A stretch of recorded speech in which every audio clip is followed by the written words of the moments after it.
In March 1974, Philip Kindred Dick, a science fiction writer, went through a series of extrasensory experiences that remain unexplained to this day. The subject himself later referred to these events as an encounter with God and used it as a storyline for some of his novels. You have been entrusted to determine the true nature of these events. At present day, the writings of Philip K. Dick have reached considerable levels of popularity for what was considered a cult writer, and many of his stories have been adapted to film, such as Blade Runner, Total Recall, and Minority Report. Gentlemen, the future circulation of his work will be based on the results of your investigation. We will start at the beginning.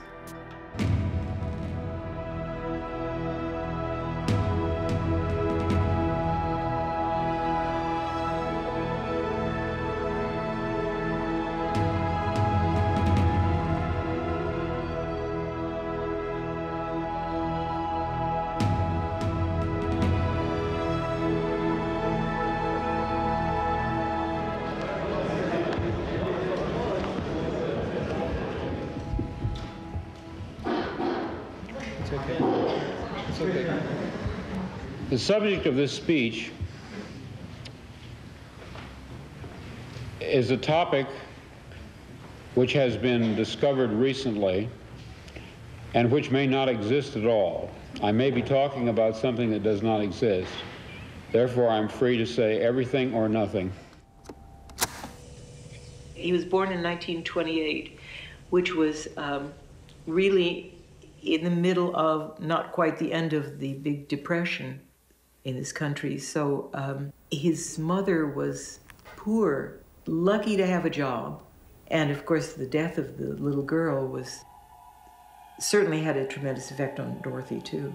They had been born about 2 months early, and they were both very small.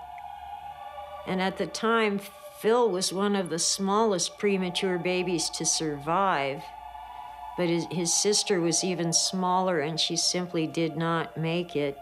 He thought that she should have lived, and he died. He thought that he was living at her expense. Dorothy couldn't afford very much milk for them, and Phil was always so hungry that she gave him more than she gave to Phil's sister. So Phil felt in some ways that it was his fault that his sister died. And at the same time, he developed a personality in his mind about how she would be if she had lived. And into that personality, he injected all sorts of things from what we'd call the feminine side of his personality. He actually drew her picture several times for me. But the pictures, they looked a lot like him. It was like him on a diet. He felt a connection with what might have been. And since a lot of his writing has to do with the nature of reality, I think that had a very strong effect on it. You know, what might have been. The changing information which we experience as world is an unfolding narrative. It tells about the death of a woman. This woman, who died long ago, was one of the primordial twins. The purpose of the narrative is the recollection of her and of her death. The mind does not wish to forget her. I can see him in my mind's eye. I can see him as he was then. Sick quite a lot of the time. He was a sickly boy. We went to grade school together at Hillside School in Berkeley. I wasn't aware of any mental problems, but I was aware that he was quite a strange boy, and I liked that. He lived with his mother. Dicks were divorced. The father lived in San Mateo, and Mrs. Dick, I don't think I ever saw her fully clothed and vertical. She was always resting in bed early in the evening. I only remember seeing his mother in the kitchen once, and she was making a melted cheese sandwich. And to think of it, I never saw him eat anything. And that's strange, because, you know, kids that age are eating all the time and drinking all the time. And then I saw her feed the cat sometimes, but never got into a good conversation with her.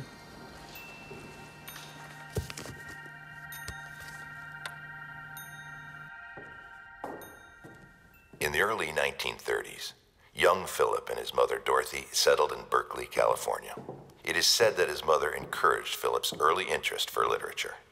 But it is also undeniable that the intellectual environment of the city of Berkeley had an impact in the child's development.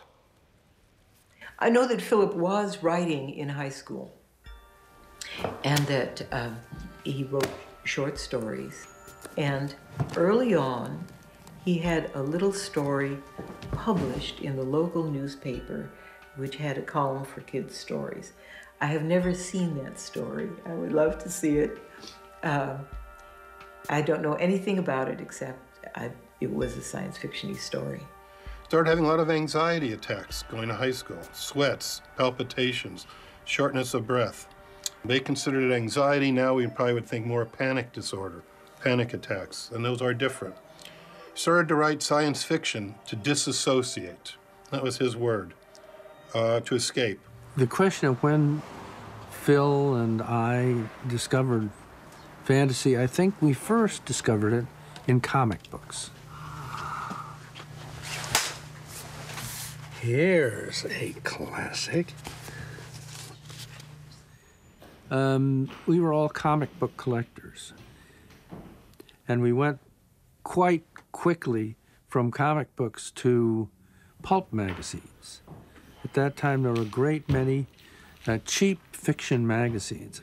And Phil and I were both collectors. Oh, we were both nerds. We were both sort of like classical music so much. And he had this great advantage of living in a strange arrangement with his mother. His mother lived upstairs, and the downstairs, the living room, with a huge Magnavox. And we had that to ourselves every afternoon and into the night, where we could listen to Beethoven, Brahms. When Philip was in high school, he got his first regular job at University Radio. University Radio at that time was strictly radios, and then as time went on, they sold television sets too. The owner of University Radio also owned Art Music. Art Music, the other store that Herb Hollis owned, was closer to the campus, the university campus, and was all records. And since Philip was mostly interested in the music, after his high school days, he and Hollis had a good relationship, almost a father-son relationship. And Philip was moved up to Art Music, where he knew what he was talking about and was interested in what he was doing, selling the music.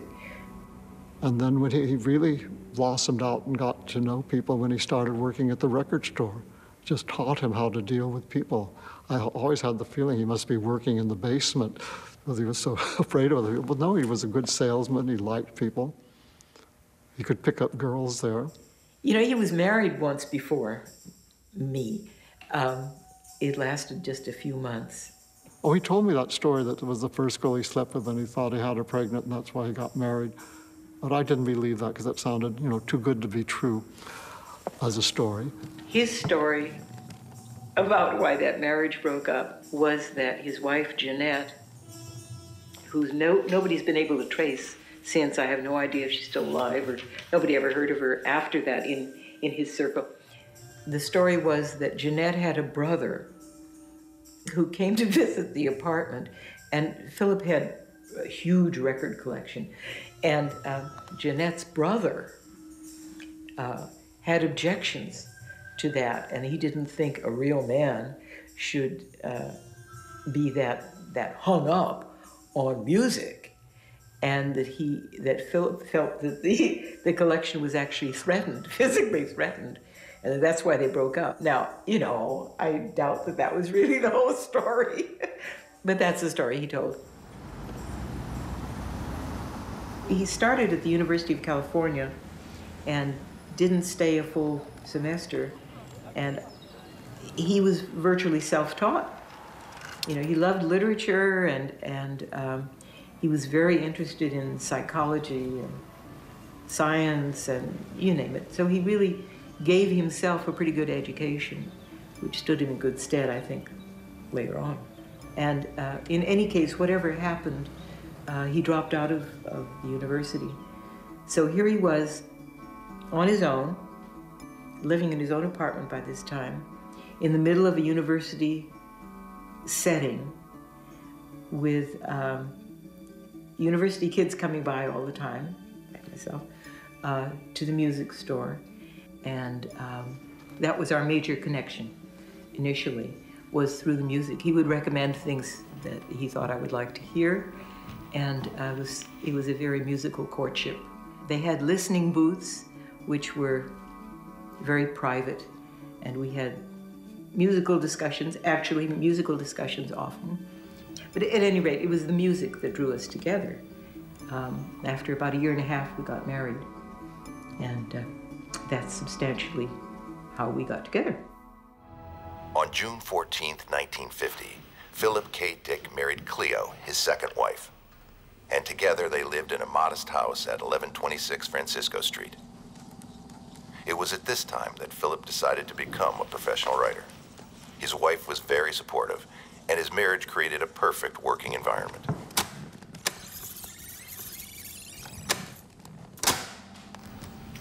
He felt that somebody would buy his stuff. He knew the magazines very well, and he knew he was writing very well. And we both knew that he would be published at some point. And Phil, at that time, he wrote a lot of short stories, one right after the other, real fast. And they all sold because they were pretty good. Some of them, the very first story he wrote in the science fiction style, sold. Anthony Boucher was the editor of the magazine of fantasy and science fiction, and he had been publishing stories for years. And Philip sent him some stuff, and he was very encouraging, and in fact bought the first story, the story that they called Friday Morning, which was originally called Roog. Spiffer was an Australian Shepherd, probably at least 8 or 9 years old. And, you know, black and white, beautiful dog. And the dog would run across here. So in Philip's story,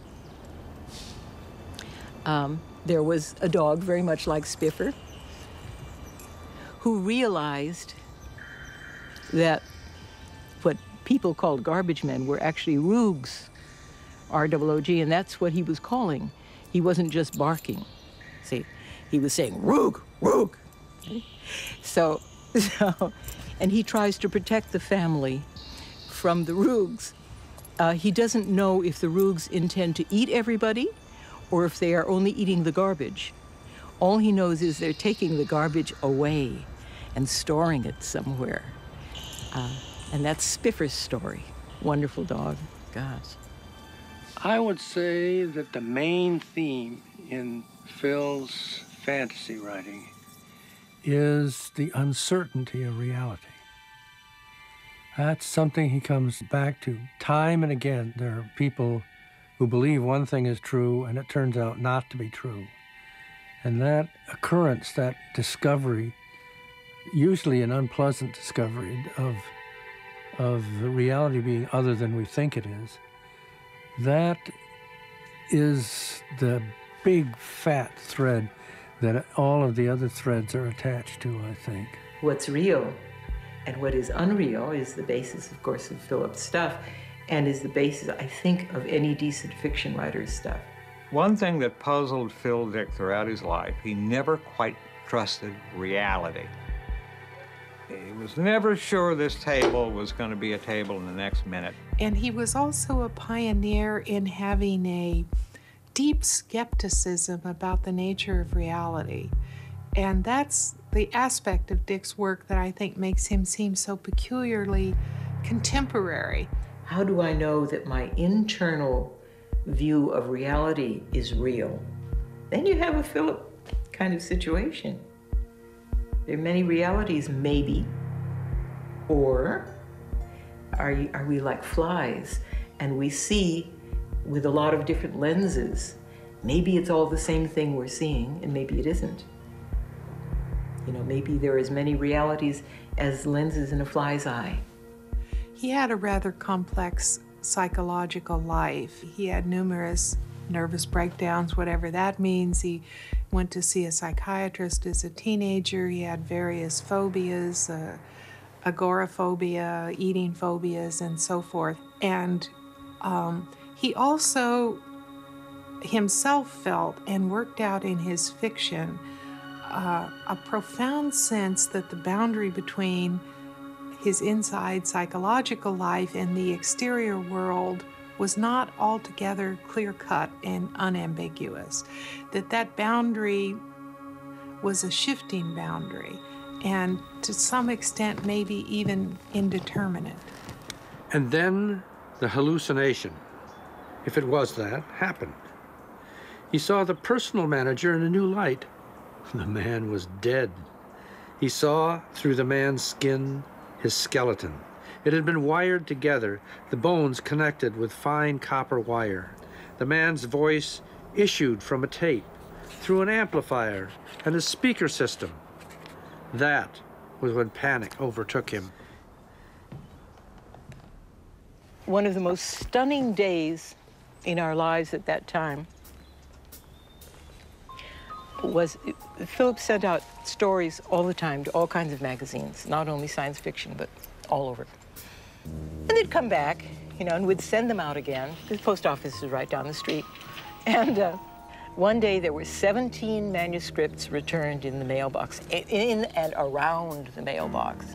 And it was a real blow.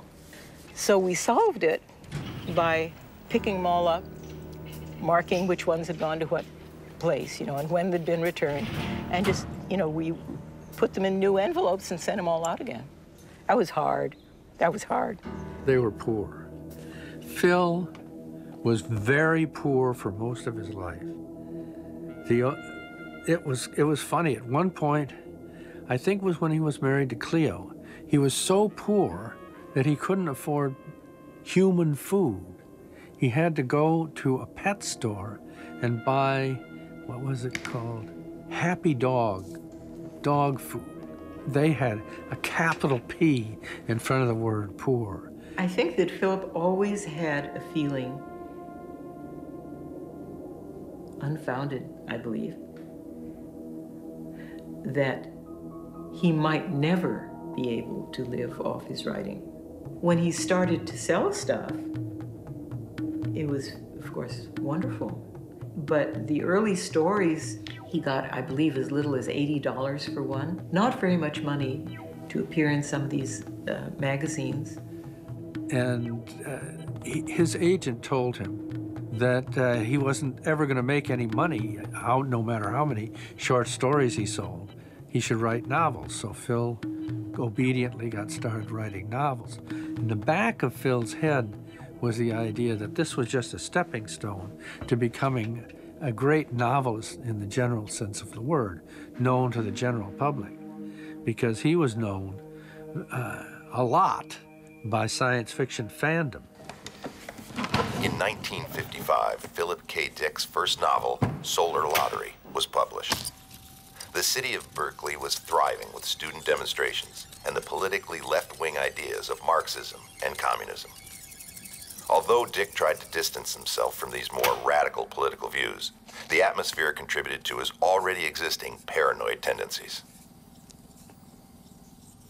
Phil had contact with the FBI early in his college career because he joined a communist student club, and this was the McCarthy era, when communists were evil and they were going to take over the world. At least that's what we thought. So the FBI came to him not knowing that he was a member of this club, but asking him to spy on his wife Cleo because she belonged to a communist student group. When the FBI showed up on our doorstep, wanting information about the political meetings at Sather Gate, which I always went to, on any side of the political line. That was pretty scary, except that they were so inept. And you tended to laugh at them. These FBI men on their spurious investigations. I mean, to come, to our house and ask me my political orientation was absurd. They visited us 2 or 3 times. They said who they were, started bringing out pictures to show me, did I know this one, that one, this one, that one?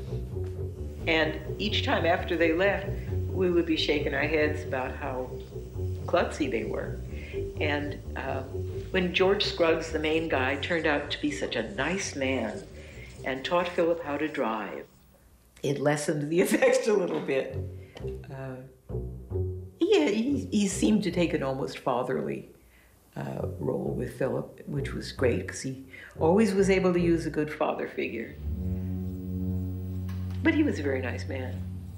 And nothing ever came of it after that, except that Philip used that situation in writing a few times. And now a lot of his biographers said Phil was paranoid. And all these were fears that were groundless fears. In the 60s, they were not groundless fears. There were federal agents who were taking pictures of people. It later came out that wasn't a delusion. They really were doing that. And they really were compiling dossiers on people like me and Phil, even though we were not prominent in the peace movement. And Phil was one of those people, and I don't think it was a delusion at all.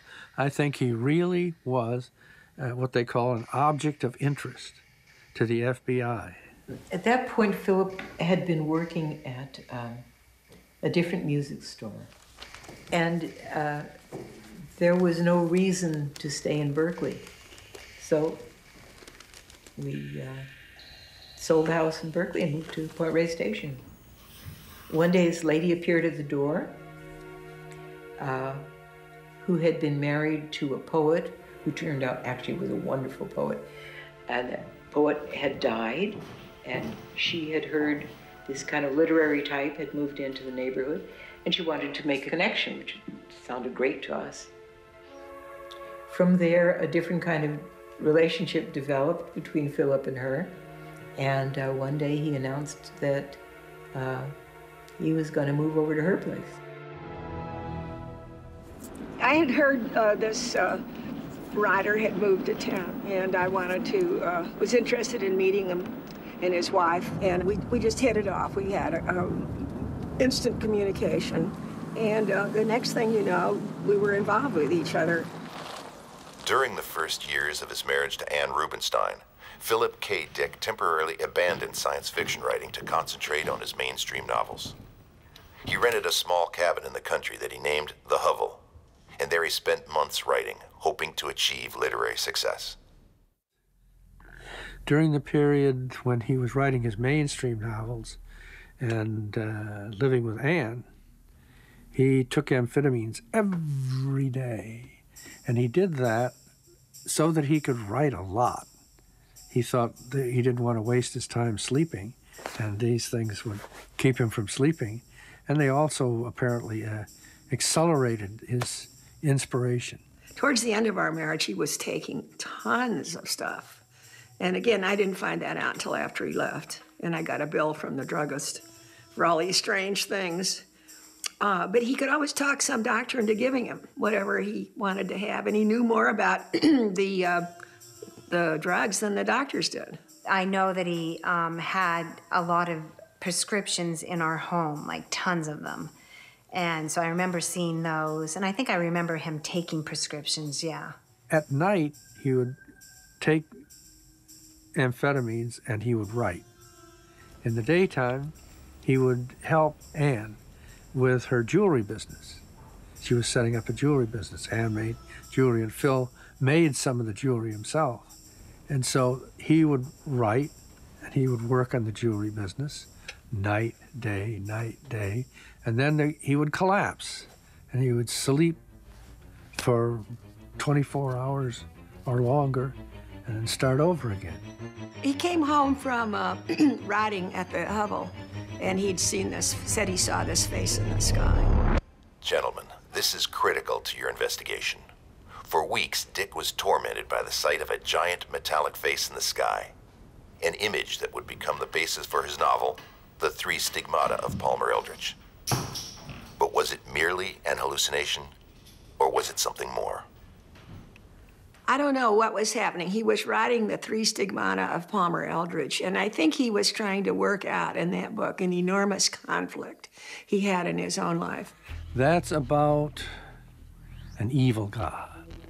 Palmer Eldritch is an evil god, but he's like Christ in that he manifests through stigmata and that he controls the universe. He controls reality to a certain point. He started out by being an evil creature coming from outer space, and everyone he touched became a Palmer Eldritch. He sort of was like an infection, a horrible infection. Phil himself didn't like that book because it was a fearsome view of reality. He was almost convinced that God was evil or indifferent to human suffering. Phil had a strong belief in God, the creator of this world, but he believed, as many offshoots of Christianity do believe, that this world was created by an evil or inferior God, and that the actual one God is trying to save us from this imperfect world. Well, here we were going to the church, and he's writing a book that's basically sacrilegious. And it was shocking to see the two, I guess I was seeing these two sides of Philip that I wasn't really aware of in everyday life. He was very passionate about going to church, and he got all dressed up in his suit, and we all had to be dressed up. It was something he took really seriously. Phil joined the Episcopal Church when he was married to Anne, and they attended the Episcopal Church quite regularly up in Marin County. We decided to go. We were trying to patch our marriage up, which was falling to pieces, and decided to go to the church. And he seemed to really like it. And he seemed to stay interested in religion for the rest of his life. You were wrong, Eldritch said. I did not find God in the Prox system, but I found something better. God, Eldritch said, promises eternal life. I can do better. I can deliver it. What's that? Eldritch asked. A King James Bible? I thought it might help protect me. Not here, Eldritch said. This is my domain. He gestured at the Bible and it vanished. Phil liked Anne particularly because she was the ex-wife of the editor of a magazine that was published in New York. And they were the first publishers of Allen Ginsberg, and it was a highly respected magazine. And this guy, who was Anne's ex-husband, was a highly respected literary figure. And Phil's idea was that some of that would rub off on him. And while he was living with her, he wrote a whole series of mainstream novels that were basically intended to please her. You know, he had this woman in the novels over and over and over that was a murderess and an adulteress, and they were all based on me. These novels of the 60s. And I did find that a little disturbing. And then Confessions of a Crap Artist, which he wrote on our honeymoon. I mean, I read that and I couldn't believe my eyes. I didn't know what to say because it's a portrait of this woman that I didn't feel was me, but she wore my clothes. She had my appearance. It was a halfway autobiographical book. Somebody said that book should have been a warning to you. I don't want to play amateur psychologist, but I think she was part of a dream that failed to come true. That dream that he had of being with Anne on his elbow and signing autographs at the big bookstores in New York, that never came true. And it was really hard for him to accept that. What happened was that we fought a lot and yelled, and I threw things. And then we were both going to a psychiatrist who my first husband had gone to for marriage therapy. And Philip just charmed that psychiatrist. He thought Philip was, he loved him. He was not in love with him. He wasn't gay or anything, but he loved him. And so Philip wove his little web, and the next thing I know, the sheriff came and took me off to the mental hospital. You know, I think he just said your mother needs help, you know, she needs to go someplace where she can get help. But obviously, we lived in a small town, an ambulance came to get her. At that time when you were committed, it was against your will and you had no say. For me, it was just totally crushing. I mean, it was a terrible stigma, even though it was sort of an interesting experience. However, my mother could act pretty crazy. And he acted just as crazy, so they probably both should have been there together. And Philip kept saying, it's me who's nuts. I'm the one that should be in there. Well, maybe that was true. My mother's really eccentric, a really strong person, and liked to have her way. He was a really strong person and had his very strong beliefs and ideas. But I know that when they were having a disagreement, like, you wanted to run and hide because it was like, the house was going to fall down. And then he started running off and going to stay at his mother's. And then he'd come back, or I'd go get him, and he'd come back. And he must have come back and run off about 17 times. He was going through a period of great turmoil. And he was teetering back and forth. He was on the phone with Ann. He was off the phone. He was calling her a grunk. And then he was rhapsodizing about how sophisticated she was. And finally, he phoned her and said he wanted to be reconciled with her. Would she come to Oakland? So she said, sure, I'll come. And she came. Ann turns up at the front door. Phil pulls a revolver and said, go away, I never want to see you again. And Ann runs away crying. He had this little gun. He was pointing at me. It was very frightening. He says that he was having the major nervous breakdown of his life later on. But I think also he felt like he was a danger to me and the girls, and that was really maybe the main reason that he left. He condemned himself, sort of. I was very angry at him for a long time. I don't know if I hated him. No, I don't think I hated him. I was angry at him for leaving me. It's a terrible thing to do to your wife and children. You know, I mean, it really, everyone was very hurt.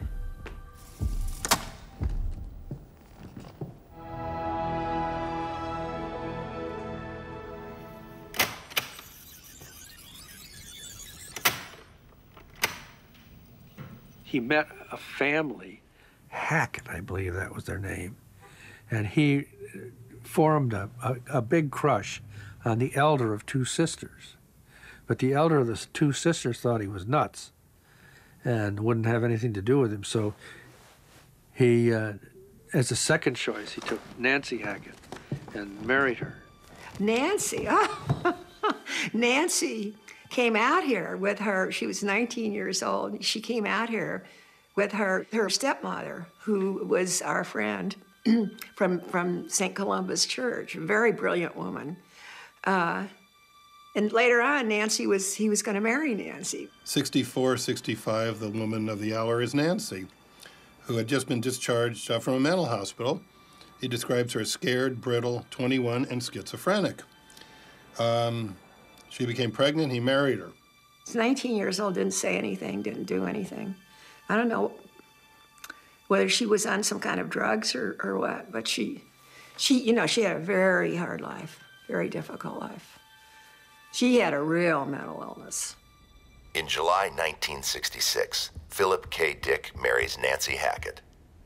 While living in San Rafael, their daughter Isolde is born. With a growing religious interest, he forms a close relationship with Bishop James Pike of the Episcopal Church.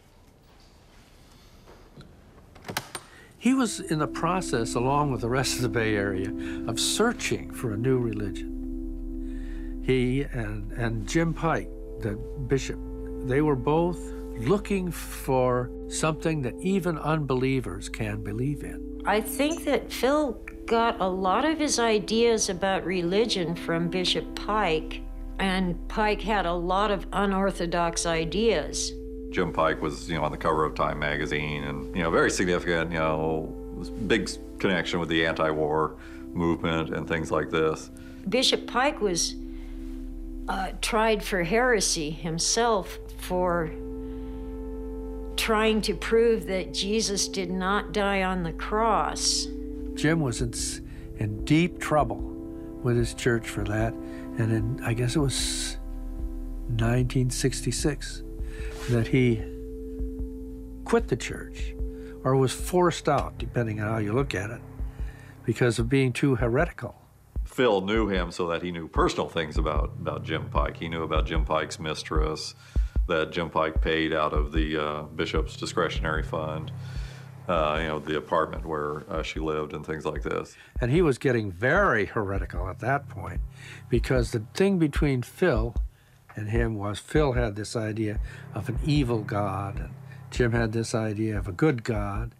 And then Jim's son committed suicide. What kind of a universe is it when the bishop's son kills himself? Is Phil right?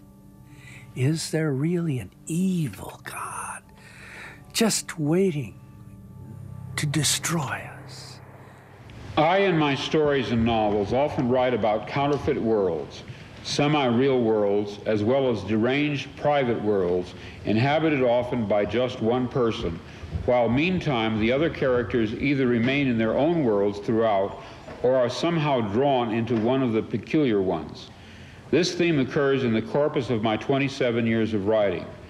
At no time did I have a theoretical or conscious explanation for my preoccupation with these pluriform pseudo-worlds, but now I think I understand.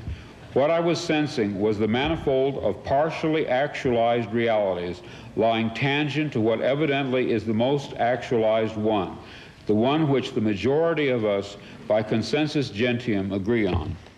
It was his karma that the world was stacked against him. And that if he could be put into an embarrassing position, fate would put him there. I think what I was most sensitive about the fact was that he'd gone off on this trajectory of I thought it was sort of self-destructive, because when he was in our family home, he had family dinners and went to church and sort of had a semblance of a more average life. And then he just went off on this trajectory of sort of extreme behavior. Nancy had a lot of friends who were involved in drugs and gang activities. There was one guy who was a poet and had a magazine, and he was also a drug pusher. And Phil was telling him about how much money he made. And the pusher says, "Why, I make more money in a week than you make in a year. Why don't you come over in my racket?" And Phil said, "Yeah, maybe so." And Nancy didn't like that. And so as he became more and more involved with the criminals, Nancy became more and more upset.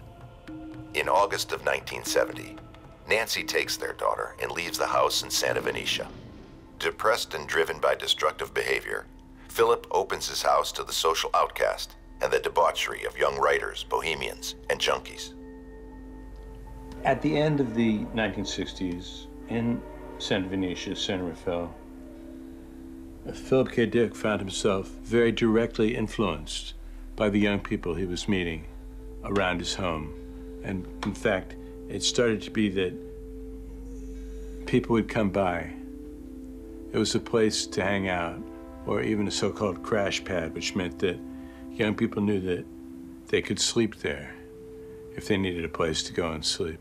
After high school, I left home and became reacquainted with Dennis, and he was staying at Philip K. Dick's house. and I needed a place to stay at the time, and so he suggested that I stay there. And so then when I got over there, the atmosphere was, it was kind of like an open house, people coming and going, and it just seemed comfortable, though. But I was also very young. I wasn't even, yeah, I guess I was just 18, and it was kind of refreshing to be around an adult that didn't have any rules. You ate when you wanted, you ate what you wanted, you went to bed when you wanted. You stayed up all night if you wanted. Oh, yes, I heard a lot of things. I mean, I just heard what a demise he was in and how he lived in a pigsty and had really bad, you know, not criminal, but drug addict friends and, you know, Hell's Angels. 70, 71, street drugs, he lost his house, hospitalized 3 times, drugs and danger to self or others, which is called a 5150, 72-hour involuntary psychiatric hold. So Phil was going through some tough years in the 70s. He wasn't writing. I know he wasn't writing at the time. He would just sit and entertain these people when they would come and go. I think that because Philip K. Dick was an amphetamine user, his contact with the youth subculture probably came about partly because he was trying to buy amphetamine. And pretty soon he made friends in that world. And then he started getting kind of paranoid about people like spying on him, and you know, there was some instance of someone breaking into his home, and maybe that had to do with drugs. It probably did. Early in 1971, Philip K. Dick's house in Santa Venetia was broken into by somebody who was looking for something he doesn't know. According to Phil, there was evidence that explosives had been used to try to break into his locked file cabinets that he kept his manuscripts in. Everything that went on in that house seemed to make no sense to me. It was so different from what I thought of as reality. I wasn't used to seeing people doing drugs, and I wasn't used to all these, you know, break-ins and weird things that happened, and just every day was bizarre. I remember the big window here. It seemed like there were a lot of plants kind of covering it. Yeah, well, with that covering, it made it so much darker. Were you aware of all his worries about FBI and things like that? I always wonder what room was broken into. Oh, it was this room back here. There was a twin bed against the window, and then there was a bookcase against this wall, and there was a file cabinet, you know, one of those taller ones. Yeah, right there. Yeah. Yeah. And there was a... That was before you were here, right? He told No, I was here. Oh. I was here. I wasn't here when it got broken into, but I came over after, and I saw dust on the floor and footprints in the dust. And so then when I came back, all the doorknobs had been removed off the doors in the house, and there was plastic explosives, he said, in the room that was his office. And he said his file cabinet had been blown up and somebody had taken manuscripts, and all this crazy stuff had happened. We know that at the time of the break-in, Philip K. Dick thought, "Thank God I'm not crazy. I have real enemies. It is a tremendous relief to discover that somebody really is after me." At this time, he became obsessed with discovering who his real enemies were. He gave a lot of interviews saying that he thought the federal government maybe hit his house, or maybe it was this, or maybe it was that. There was a big article in Rolling Stone that Paul Williams edited that was all these different theories about what happened in his house. When I interviewed Phil Dick for Rolling Stone, it was 1974, and Phil would talk about his many theories as to what had happened. He often guessed that the government was looking for information about him. He wasn't simply making it up out of whole cloth. He did have the evidence of his house being broken into in an almost paramilitary style. His safe and a filing cabinet had been blown open by apparently very sophisticated explosives, and very selective things had been taken. He suggested, for example, and I quoted in my Rolling Stone article, that there were things that he'd written in his science fiction novels that were too close to the truth, or that were frightening to the government in some way. And they wanted to know, how did he know? How did he know about that? He also was very aware of the Black Panthers who lived in the neighborhood. He went through all these theories. It was the feds, it was the government, it was this, it was that, it was a drug hit. Altogether, there was really a fairly substantial group of people that he could suspect, you know, might be malignantly after him. So it wasn't paranoia. You know, here's a minor American writer, you know, a little genre guy getting published in these crappy little pulp magazines. Next thing you know, he's, you know, telling people about how the FBI is breaking in through his window, and, you know, some book he wrote somehow contained something real in it that the FBI was trying to cover up. I mean, that's been kind of a science fiction writer's legend for a long time. And then he tells that the police theory was that he did it himself. He thought that was very funny. And so he made a big joke out of the police theory that Philip K. Dick had somehow brought in explosives and blown up his own files for some obscure reason. Well, years later, he told me that he was pretty sure it was just because he was taking drugs at the time that it was a drug hit. As you know, in the late 1960s, experimentation with mind-altering drugs became common among artists who sought new forms of expression. Philip K. Dick was no exception to this. His activity with psychedelics may have contributed to his extrasensory experiences. The connection between drugs and what I was saying earlier about his skepticism about reality really finds expression in the LSD culture. People like Timothy Leary.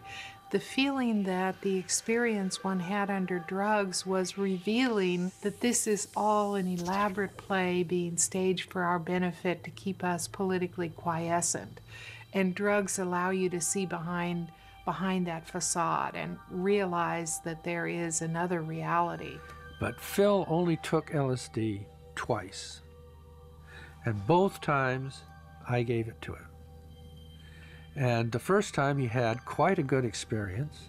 The second time he had a very bad experience in which he thought he was a gladiator in ancient Rome.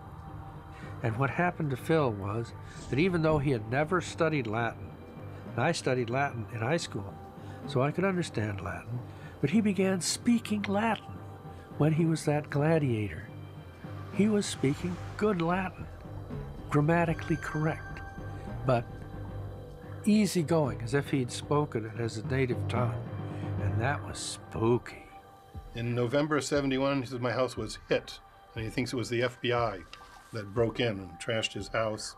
And so he fled to Canada, living in Vancouver, where he made, unfortunately, his first suicide attempt. Phil Dick had gone to Vancouver in Canada in order to be guest of honor for a convention, and then when the convention ended, he just didn't come home.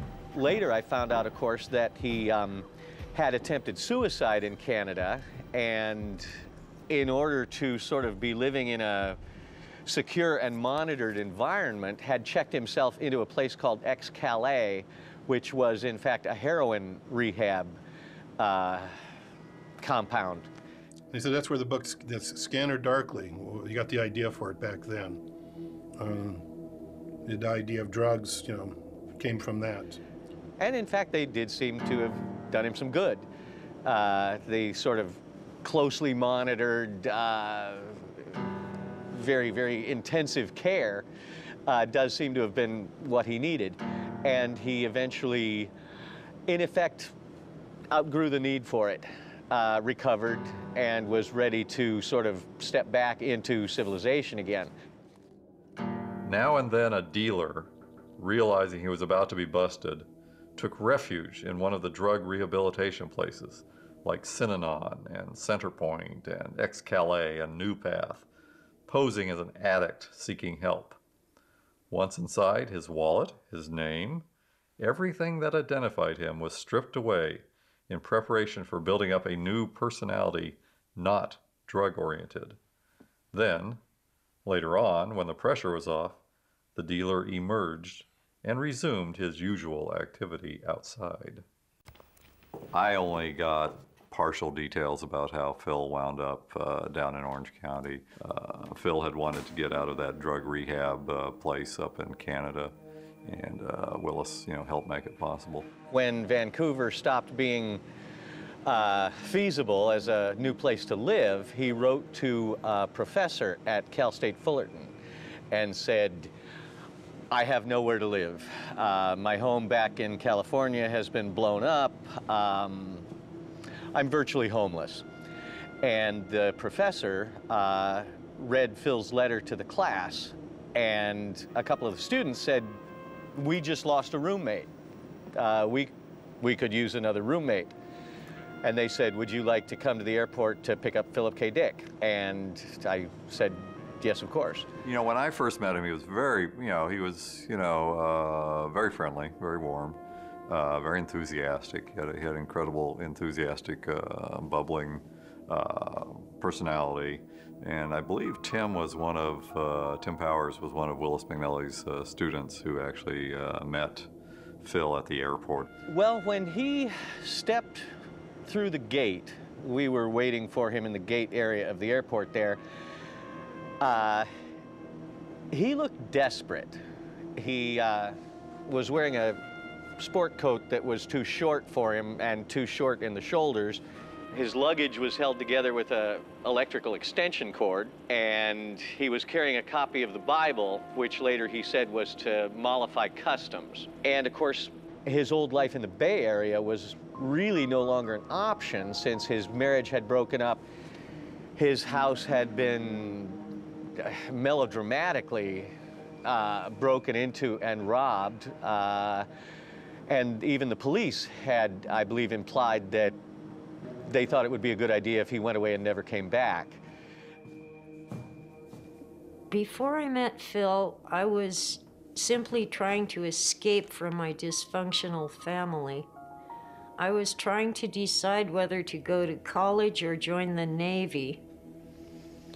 And I had no plans to get married or have children, but I went to this 4th of July party with people, and when I saw Phil, I just instantly fell in love with him. And we started talking, and we basically never separated after that until several years later when our marriage fell apart. In 1973, Christopher Kenneth Dick is born. Gradually, Dick returns to his writing, and in a letter to a friend, describes his marriage to Tessa. He writes, "We are living in a Philip K. Dick novel." Only a few months later, in February of 1974, fiction would become fact. Because Phil didn't like to drive, he started having the pharmacy deliver his prescriptions. He had had dental surgery and he was in a lot of pain. And when the woman came to deliver his pain medication from the drugstore, the light flashed off her Christian fish symbol that she was wearing. And when Phil saw that little gold necklace, it caught the light, probably sunlight. And he was hit between the eyes with a beam of light, only it was no ordinary beam of light. It was,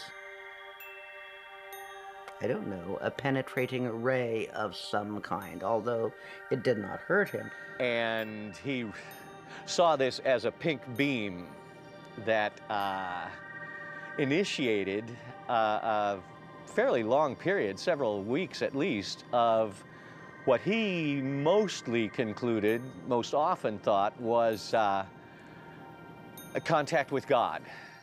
And during this vision, he was given a knowledge that his infant son, Christopher, had a very serious hernia. and could die from it if the doctors did not treat it. What happened in real life was that I noticed a problem when I was changing his diapers, so I took him to the doctor. And the doctor told me that I was not cleaning him well enough between diaper changes. And I knew that wasn't it, but about a month later, Phil had a vision while napping, and he came out to the living room and told me exactly what was wrong with Christopher. And I called up the doctor and made another appointment, and Phil was right, and I was right. The doctor did indeed find a very severe inguinal hernia that could have been fatal had it not been treated, and the baby had immediate surgery. This exact diagnosis of Christopher's illness causes some witnesses to believe that Philip K. Dick could have acquired information from outside his normal consciousness. Encouraged by these recurring visions, he now believes that reality is a projection that hides or conceals the ultimate truth. This theme is constant throughout his novels, but now in his real life, he believes this to be true. In late February of 1974, I was given sodium pentothal for the extraction of impacted wisdom teeth. Later that day, back home again, but still deeply under the influence of the sodium pentothal, I had a short, acute flash of recovered memory. Then, in mid-March, a month later, the total body of memories, intact and entire, began to return. You are free to believe me or to disbelieve, but please take my word on it that I am not joking. This is very serious, a matter of importance.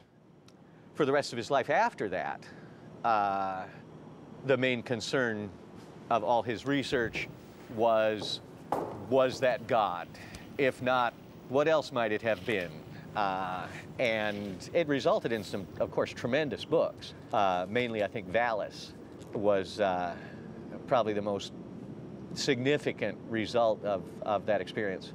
The things that he talked about at the time, I mean, yeah, there was this theory he came up with about the Valis entity. Yeah, that was a theory, that his mystical experiences had been somehow a result of an encounter with this Valis thing. At that time, I had no idea what I was seeing. It resembled nothing that I had ever heard described. It resembled plasmic energy. It had colors. It moved fast. It collected and then dispersed. But what it was, what he was, I am not sure even now. VALIS is an acronym. It stands for Vast Active Living Intelligence System. In other words, he thought that the artificial intelligence should be called VALIS. I know a lot of the communications he got were in a woman's voice. And he ascribed this to the Holy Spirit, the third person of the Trinity. I think for Phil, VALIS was a conduit to the information, not exactly to God himself, but to the information that would explain God in terms that he could understand. Because in our tradition, you cannot stand face to face with God. You would die. So you need an intermediary, and that would be the satellite voice or VALIS. He told me that God had intervened into reality and talked to him. Then he told me that, in fact, that wasn't what happened. It was simply an acid flashback, that he was deluded to think it was God. Then he told me, no, it was probably Soviet experiments with telepathy that had happened. And then he'd say, no, I think it was God. I thought that a lot of it was delusion. I'm sorry to say that, but I did. I mean, he would get glimpses, and he believed those glimpses. He believed them with all his heart. Like that hernia meant something. The girl with the fish sign meant something. I mean, this was all significant. I don't think he was sure how it fit together or what was going to happen or what he was supposed to do. I think he believed more often than not that it was God that had happened to him. And I think that it was God that had happened to him. I don't think it was an acid flashback or Soviet telepathy experiments. I think that in fact what happened was that God leaned down and spoke to Phil Dick. I've always felt, and still do, that if these are, things like this are the evidence that you base your convictions about reality upon, you must have a very desperate need to have some view of an alternate reality. Well, if you believe, as I do, that people are aware of their impending deaths, that on some deep level they know they may be coming to the end of their lifetime, the need to find answers to lifelong questions in those circumstances becomes especially pressing and urgent. And so it's no mystery, I think, why Dick would take this process of projection, which has always been in his work, and find some kind of ultimate affirmation in that. That science fiction becomes the ultimate reality. Well, what more validation would a science fiction writer need? As far as whether these visions really happened, they did really happen to Phil. But as Phil would say, what is reality? Or as a great Zen Buddhist once said, am I the man dreaming he's a butterfly, or the butterfly dreaming that he's a man?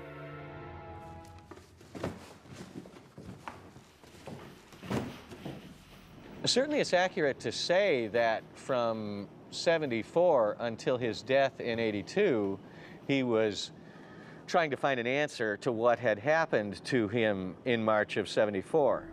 Phil became more and more absorbed with trying to understand the meaning of that flash when that pink ray zapped him in the eyes, and he began to write things based on his theories about the meaning of that flash. For the rest of his life, he was trying to understand what happened to him, what God was trying to tell him, and I think that's what that whole exegesis was about. Exegesis is a word for writings that attempt to explain the scriptures, especially the Bible, but also the scriptures of other traditions like Hinduism and Islam and Buddhism.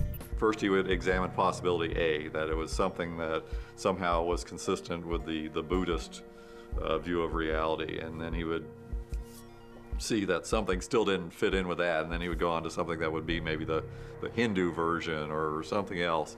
And so, instead of having one coherent whole, you just had strata of different explanations that followed each other chronologically and in no particular order. He turned philosophical in the end. Now, either he went nuts or we just haven't got there yet. We'll have to wait and see who's crazy, him or us. Fatt later developed a theory that the universe is made out of information. He started keeping a journal, had been, in fact, secretly doing so for some time, the furtive act of a deranged person. The term journal is mine, not Fatt's. His term was exegesis, a theological term meaning a piece of writing that explains or interprets a portion of Scripture. When Phil explored the idea that someone was transmitting those visions to him, he couldn't decide whether it might be our government or Russian communists or whatever. During like 74 and 75, he received some puzzling, unexplained piece of paper in the mail. And he said that he had taken one look at it and instantly said, "Don't show it to me, it's a disinhibiting signal." And on one particular day, Phil ran up the stairs and handed me this letter and told me to open it and read it, but not to let him see it, because he was afraid that it would be like that Queen of Diamonds in The Manchurian Candidate and put him into a trance where he would perform whatever his handlers had programmed him to do when they brainwashed him. He said he had gone to a socialist kindergarten and that all the kids there might have been sort of primed with hypnotic delayed bombs that they could be triggered to do something about later in life. And this was a Xerox of a book review from a left-wing or communist newspaper, but certain words were underlined, some of them in red and some of them in blue, and all the underlined words had to do with death, destruction, rotting, and that sort of thing. But he did apparently contact the FBI and said, I have this thing I received in the mail. I have reason to believe it's bad business. Well, Phil really was paranoid, but on the other hand, that Xerox letter was very real. So it's hard to say that paranoia is the only explanation for what happened to him, because you can be paranoid and have enemies. Haunted by his ideas and theories regarding his mystical experiences, once again, Philip K. Dick loses control of his domestic life. His marriage to Tessa starts to fall apart. Just in general, we were not getting along, so I left for one night, and before that night was over, Phil was in the hospital for attempted suicide. Apparently, he had tried to slash his wrists, but that didn't work, and he tried to swallow pills, but he vomited them up. So he tried to run the car inside our garage with all the doors closed, but the car would not run. So he called the pharmacy trying to get a refill on one of his prescriptions, and the pharmacist figured out what was going on and called the paramedics. He knew Doris prior, and this was right after when Valis came out. In mid-20s, had cancer, wore a wig because she'd lost her hair in chemo, and he referred to her as the greatest of my titanic errors. He moved out to take care of Doris Sauter, a girl who had terminal cancer in 1980 and is probably still alive today. They sent her home because there was nothing more they could do for her, and they told her she would be dead in 6 months, but last I heard she was still alive. Phil's apartment mine was that one straight up, and his was the one with the door facing this way. Phil and I were friends when I lived here and when I moved out. So I would usually go over to his apartment and cook dinner for him and sit and watch TV with him until about 11 o'clock or so, and then I would just walk over here and come home. When you look at his history, you know, he always was involved with women who needed rescuing, and I think I fit into that, you know, because I was young, I was broke, I was sick, I was struggling to get through school, and he liked being needed. So when you didn't need him anymore, it was like he had no reason to live. He needed a cause. Phil's whole life has been a tragedy of women. He was kind of the damsel in distress Sir Galahad. He would always pick frail, dying, with cancer, troubled, schizophrenic women and love them and want to fix them. He was very good at finding young ladies, I think, who needed rescue, but he wasn't as good at providing the rescue. Because really, he often needed rescuing himself. He had a unfortunate taste in women for women with mental problems, you know, and he would admit this. One time when he lived in Santa Ana, he had to take group therapy in Fullerton, and I'd have to sit in the waiting room while he'd be in the room back there with these, you know, losers. And a woman came in, a young woman came in. And as soon as I saw her, I thought, oh my God, that's the most psychotic looking woman I've ever seen in my life. You know, she had like really thin, real long, dark, you know, witchy hair. And she had this big Bible clutched to her breast, and her eyes were just, you know, completely psychotic. And all of a sudden I realized Phil is sitting next to me.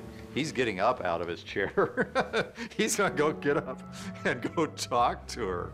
And I grabbed his arm and said, for God's sake, Phil, please, please, please don't go talk to that woman. Don't. I had to drag him back in his chair. Don't go talk to her. She's obviously nuts. And he was just, wow, she's the most exciting thing I've seen. And yeah. So yeah, he did unfortunately have a tendency to get involved with less than stable personalities. The sort of generic Phil Dick young lady would be 18 years old, not tall, and of course with long dark hair. The long dark hair seems to have been a kind of totem, emblem, recognition almost. And I don't think it's far-fetched to see that as an extension of his lifelong awareness of the fact that his twin sister died shortly after their birth. He thought that Jane would have had dark hair. Phil was a blonde, and Jane had died at 1 or 2 months, but his mother told him that she had dark hair. So he was looking for a dark-haired girl to replace his lost twin. In other words, it's a common theme in my writing that a dark-haired girl shows up at the door of the protagonist and tells him that his world is delusional, that there's something false about it. Well, this did finally happen to me. I even knew that her hair would be black. I had an actual complete sense of what she would look like and what she would say. She did appear, she was a total stranger, and she did inform me of this fact, that some of my fictional works were in a literal sense true. My name is Joan Simpson, and I met Philip K. Dick through an introduction by my ex-boyfriend. It developed into a friendship. It was never a highly sexual relationship, never. But he was so smart, and he had a good sense of humor. And he was entertaining, and I loved listening to him talk.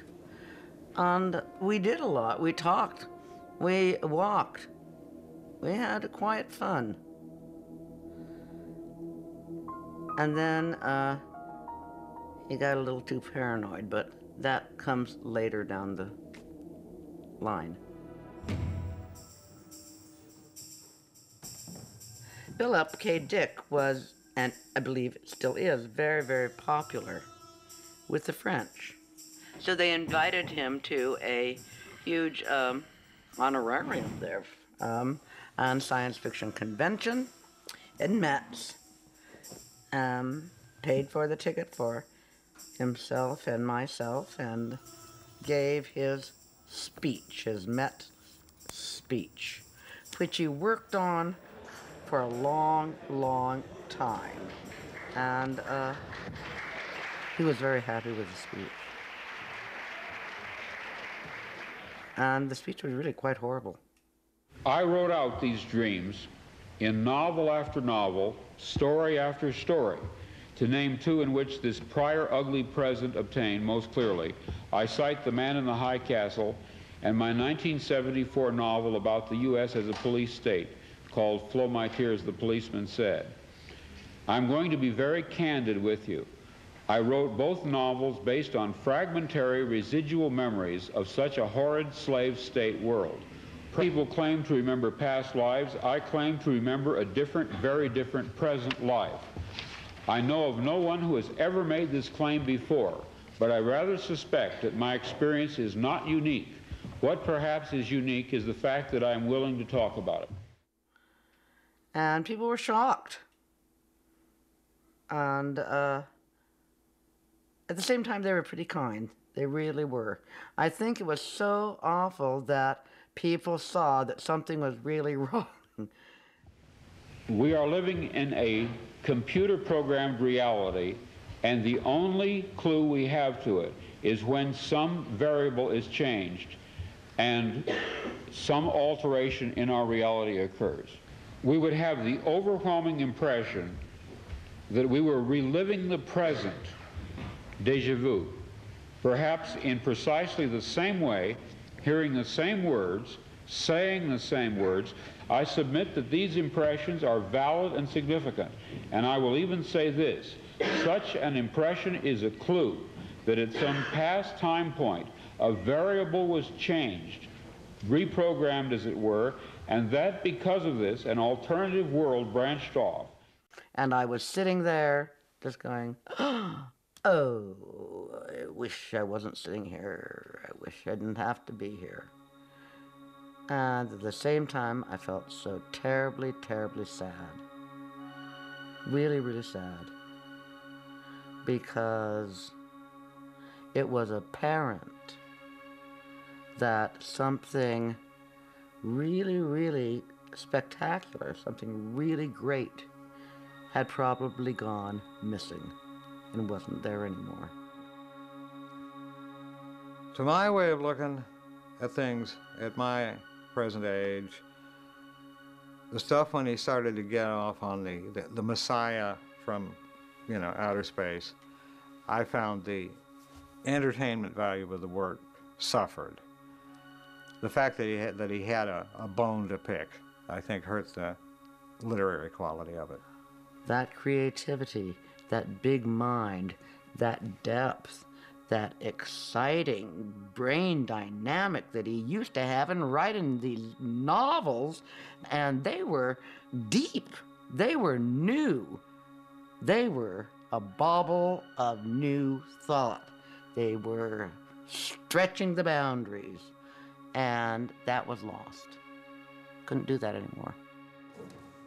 In Philip K. Dick's later years, he calls upon his mystical experiences as a plotline for the novels Valis and Radio Free Albemarle.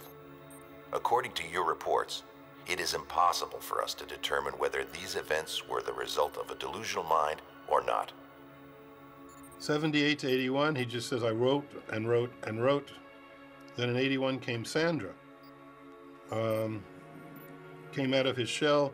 That's when Phil came back into treatment with me. He was depressed. It was the end of Sandra. So Phil's relationship with therapists always were in between women. And when he was saving these women, you know, he was, in his way, less symptomatic.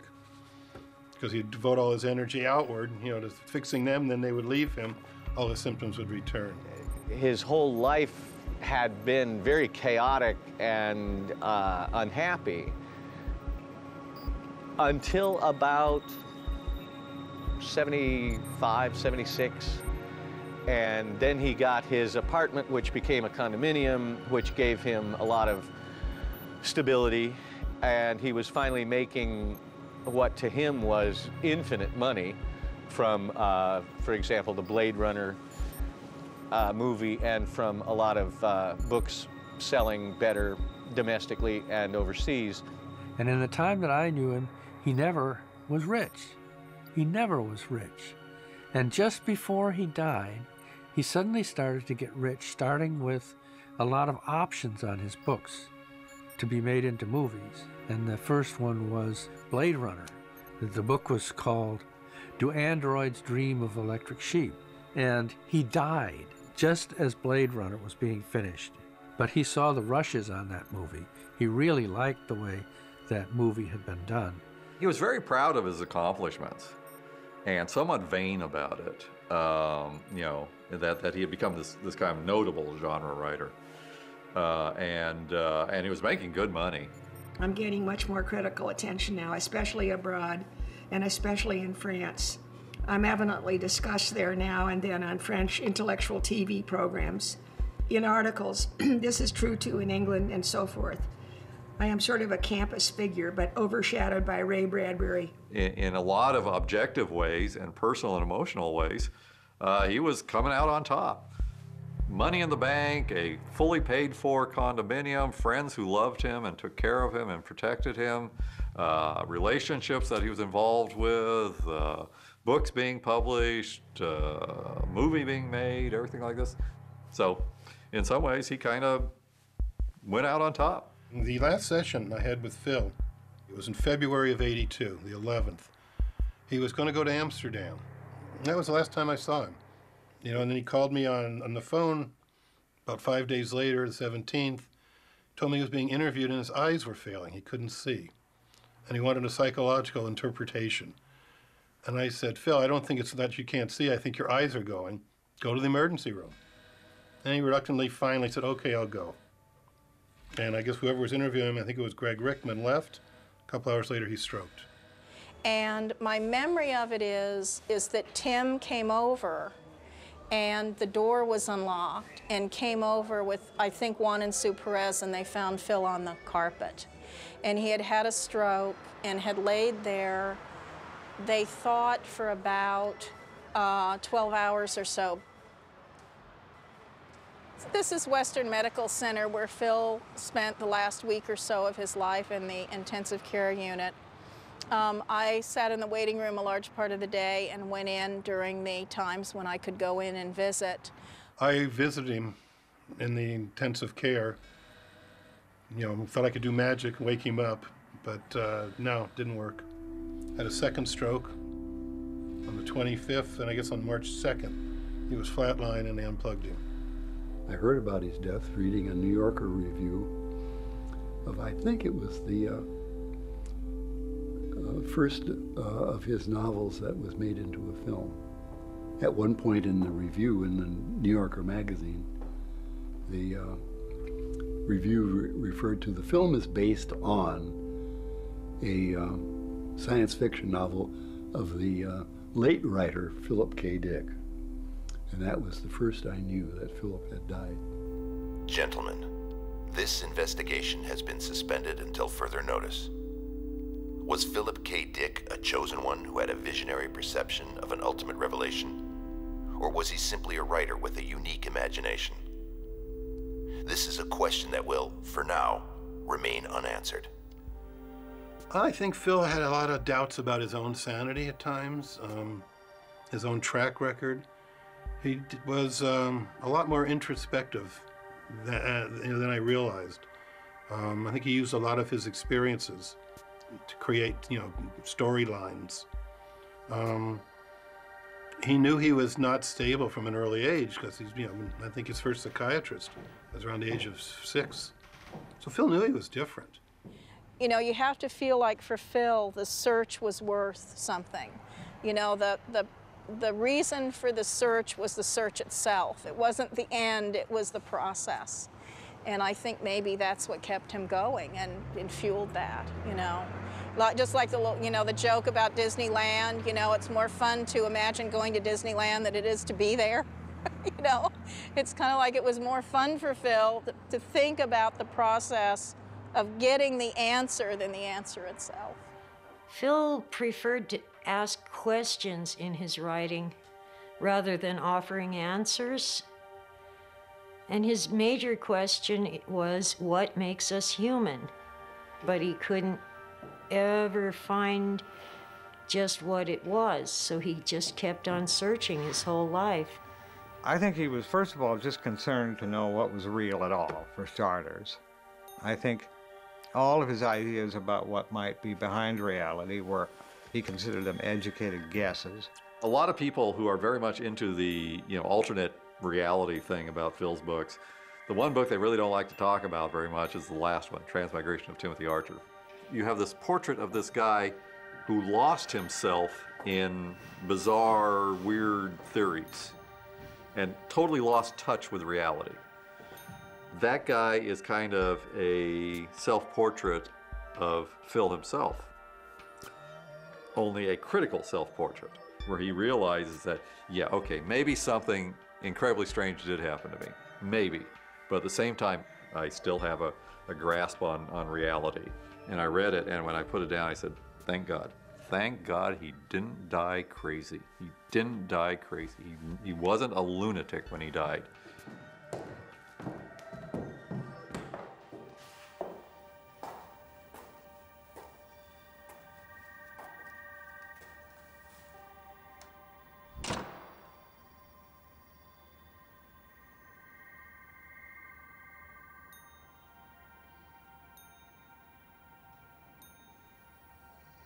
changing information which we experience as world is an unfolding narrative. It tells about the death of a woman. This woman, who died long ago, was one of the primordial twins. She was half of the divine syzygy. The purpose of the narrative is the recollection of her and of her death. The mind does not wish to forget her. The question of what happened to Jane, why she died, the answer is not very clear. To my mind, the most logical thing is that she was not strong enough to survive. But she was, her little body was buried in Colorado at the maternal grandmother's place. And of course, when Philip died, 50 some odd years later, he was buried next to her in that same place. I'm sure he would have liked that. She wasn't exactly completely dead to him, She was in his mind a lot, in some way. Not a very tangible way, but she was there.